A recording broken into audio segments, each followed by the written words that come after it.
Is one of our own. Joe's a member of North Star, graduate of Virginia Tech, and we're going to talk to Joe, just kind of an interview format, just for a few moments, because God's been doing some significant things in Joe's life related to his own assignment and missions and how he lives his life. And so, first of all, Joe, just tell us, when did you first start coming to North Star?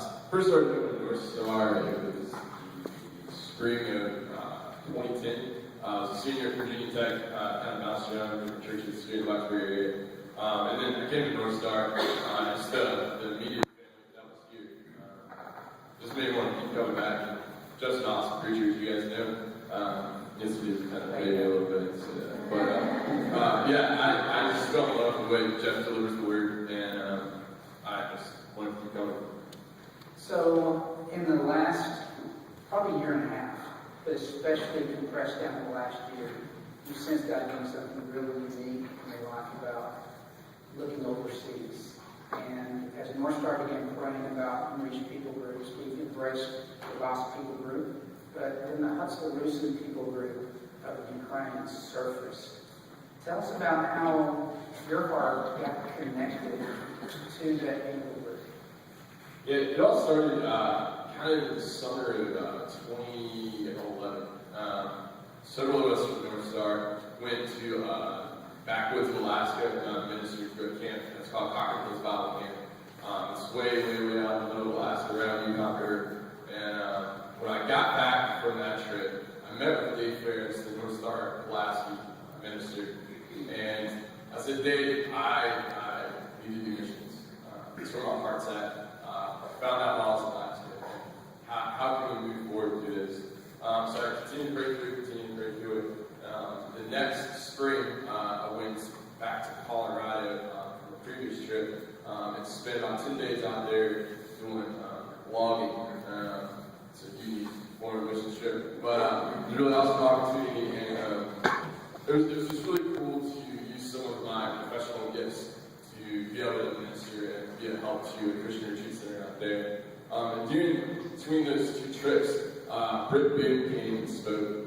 He was here last week, I think, or 2 weeks ago. 3 weeks ago. I got bad numbers, sorry. He came and spoke to North Star and talked to us about the Unreached, Unengaged People Groups initiative that the IMG was starting up. And about us adopting a people group, or another people group. And the Hustle Rooster people group is what North Star picked out and prayed through to adopt. And it was just that the opportunity of the Hustle Rooster people group are located in a town called Ukraine, far southwestern corner of Ukraine. It's located in the Carpathian Mountains. You see a picture behind me. This is a picture from Rocky. And you can see it's very much in the mountains. And after getting back to Colorado, it was just, I don't know, my heart was just on fire for doing ministry in outdoor environment, using my professional skills and abilities to go on missions. And a lot of the idea behind going to ministry to Hudson Rooster people is outdoor recreation, like outdoor lifestyle. So I just thought I would fit in very well there, just felt God leading me to that. And then I read up first, it was 1 Corinthians 15:34. This is kind of what fired me up to really commit to it. And it says, wake up from your drunken stupor, as is right, and do not go in sin. For some have no knowledge of God. I say this to your shame. And that just fired me up to me. I was like, man, I gotta do this. I can't stay here. I need to go and spread the gospel to people out here. Awesome. So, while we've been praying for this people group, in the middle of all of our prayers, the International Mission Board actually reassigned one of the Ukrainian missionaries to the Hudson Rooster people group, so it gave us a point of connection. And so as you and Tim overseas began connecting many times on Skype, you worked out a strategy. And so tell us how long you're going for and when you're leaving.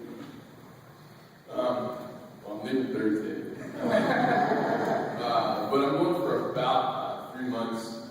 According to laws over in Ukraine, I can only stay up to 90 days without getting a visa. And the visa process is pretty complicated because you have to get city registration. So I'm just going to stay for 90 days. So But the only person you know Yeah, the only person I know there is Tim. is Tim. And he's one of the few in the city that speak English. There's about 5 people in the city that speak fluent English there. Some people dabble in it, but yeah. You definitely English. Yeah, I dabble in it. Both me and Brad next to me. Well, I think about who you are and how uniquely suited you are to this part of the world and its love for the outdoors. There have been times that Joe has had a man beard that is so enormously admirable. He has more hair in his chin than I have on my head. And it is remarkable. And so we're excited. But tell us how we can be praying for you and the ministry as you go. Yeah, first of all, I want to bring up some of the things that Tim has brought forward to us. Tim is a full-time missionary there, very similar to Kevin. And he's doing English classes, ESL to train people. His wife's doing cooking classes. He's also trying to figure out kind of the church government that's there. So if you guys can lift up those 3 things, those are 3 prayer requests that we constantly send out. And if you can pray for the household recent people as a whole, just that their hearts to be softened to be able to hear God's word over it. There's a church kind of already established. It's called the Eastern Orthodox or Union Church. And it's not a true Christian church, and they don't really know Jesus. So you guys can just pray for those people. And as far as me personally, if you could just pray figure out a good way to communicate, whether it be drawing stick figures on a board or something, somehow that I can communicate to people effectively. So if you don't